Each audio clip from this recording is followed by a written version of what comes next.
મિત્રો આજે આપણે ધોરણ 10 ગુજરાતી વિષયમાં બોર્ડની પરીક્ષામાં પૂછાઈ શકે એવા મોસ્ટ આઈએમપી નિબંધ, અહેવાલ તેમજ અર્ધ વિસ્તારની સમજૂતી મેળવીશું। વિદ્યાર્થી મિત્રો, તમારે એ વાતનું ખાસ ધ્યાન રાખવાનું છે કે અહીંયા બતાવેલ પ્રશ્નોના જવાબ જે છે એ તમારે ગોખવાના નથી, પરંતુ તમારે તેને મૌલિકતાથી લખવાનો મહાવરો કરવાનો છે। વિદ્યાર્થી મિત્રો, વિભાગ ડીમાં ગમે તે એક વિષય પર આપેલા મુદ્દા આધારિત આશરે 250 શબ્દોમાં નિબંધ લખવાનો છે। તમને 3 નિબંધ પૂછવામાં આવશે અને તમારે કોઈ પણ એક નિબંધ લખવાનો રહેશે। આ વખતની બોર્ડની પરીક્ષામાં મોસ્ટ આઈએમપી નિબંધ આ પ્રમાણે છે।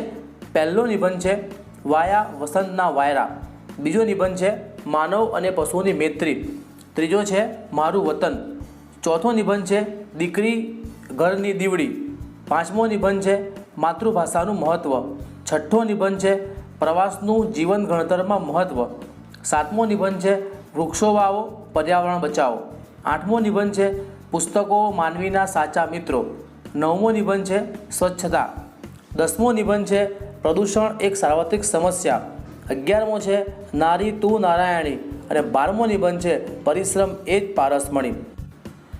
વિદ્યાર્થી મિત્રો, વિભાગ ડીમાં કોઈ પણ એક વિષય પર તમને અહેવાલ લખવાનો પૂછાશે, જે તમારે 100 શબ્દોમાં લખવાનો રહેશે। તો આ વખતની બોર્ડની પરીક્ષામાં જે અહેવાલ ખૂબ જ અગત્યના છે, મોસ્ટ આઈએમપી છે, તે આ પ્રમાણે છે। પહેલો અહેવાલ છે તમારી શાળામાં ઉજવાયેલ વાર્ષિકોત્સવ અને ઇનામ વિતરણનો અહેવાલ આશરે 100 શબ્દોમાં લખો। બીજો અહેવાલ છે તમારી શાળામાં ઉજવાયેલ વાર્ષિક રમતોત્સવનો અહેવાલ આશરે 100 શબ્દોમાં લખો। ત્રીજો અહેવાલ છે નદીમાં આવેલા ભારે પૂરને લીધે થયેલા વિનાશ અંગેનો અહેવાલ લખો। ચોથો અહેવાલ છે તમારી શાળામાં યોજાયેલ સ્વચ્છતા અભિયાન પર અહેવાલ લખો।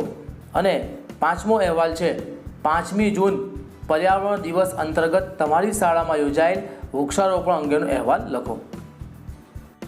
વિદ્યાર્થી મિત્રો, વિભાગ ડીમાં તમને 2 પંક્તિઓ પૂછાશે અને તમારે એ 2 પંક્તિઓનો આશરે 15 વાક્યોમાં અર્થ વિસ્તાર કરવાનો રહેશે।